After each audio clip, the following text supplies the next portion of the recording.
Well, first up, Prime Minister Narendra Modi has received a telephone call today from Russian President Vladimir Putin. President Putin has shared his assessment of his meeting with US President Donald Trump in Alaska last week with the PN.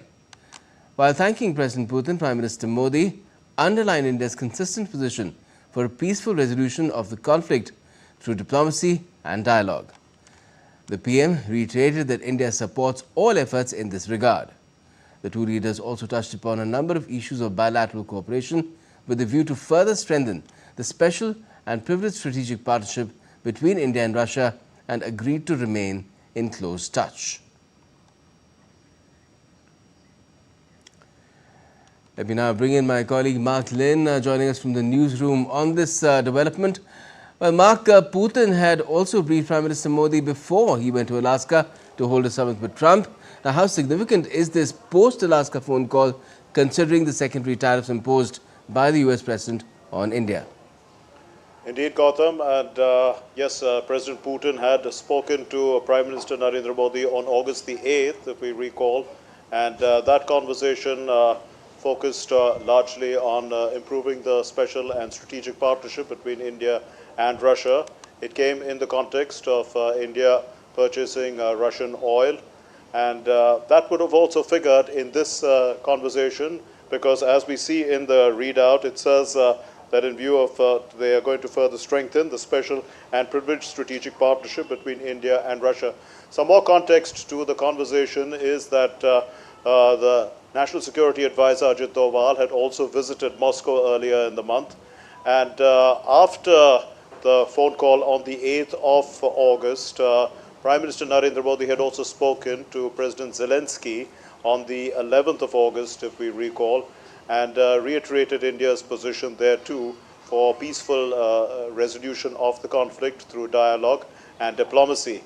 If we look at the possibility of the meeting, of course, the Prime Minister has also invited President Putin to visit India for the 23rd annual summit that they're going to have, and this is the first summit that's taking place after 2022, so it is important in that context. But the two leaders are expected also to meet on the sidelines of the Shanghai Cooperation Organization summit that's taking place at the end of this month in Tianjin in China.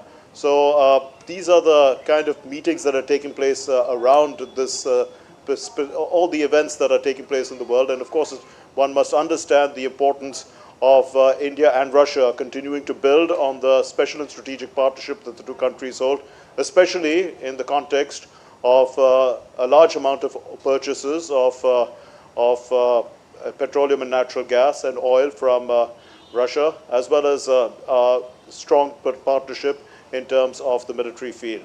Certainly. And how does this tie in, Mark, with the fact that we also have China's highest ranking diplomat in Delhi, well, today and tomorrow as well? Absolutely. In fact, the director of the Chinese Foreign Affairs Committee, who's also the foreign minister of China, Wang Yi, is in India. And of course, he'll be meeting his counterparts, both Ajit Doval and the foreign minister, the external affairs minister, S. Jaishankar, today. He'll be calling on the prime minister tomorrow. And we must understand that, of course, the US president, through the tariff regime, has disrupted the world trade order, but it has, in a sense, led to trade diversification.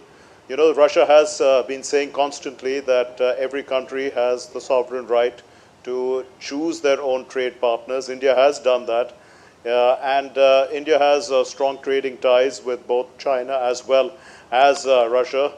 We see that this particular linkage is also important because in the context of BRICS, as well as the growth of BRICS, and in the SCO as well, since these countries are both members of this regional bloc, we can see that trade is significant. In terms of BRICS particularly, we can see that there has been a move towards de-dollarization that has taken place. And between the three countries that we're talking about, Russia, India, and China, there have been significant steps to try and de-dollarize trade to some extent. Gautam. All right, all right. Well, the only difference is that with the US, India has a trade surplus, and with Russia and China, it's a deficit. But let's see if those issues are also addressed in due course of time. Thanks a lot for joining us for the moment, Mark Lynn.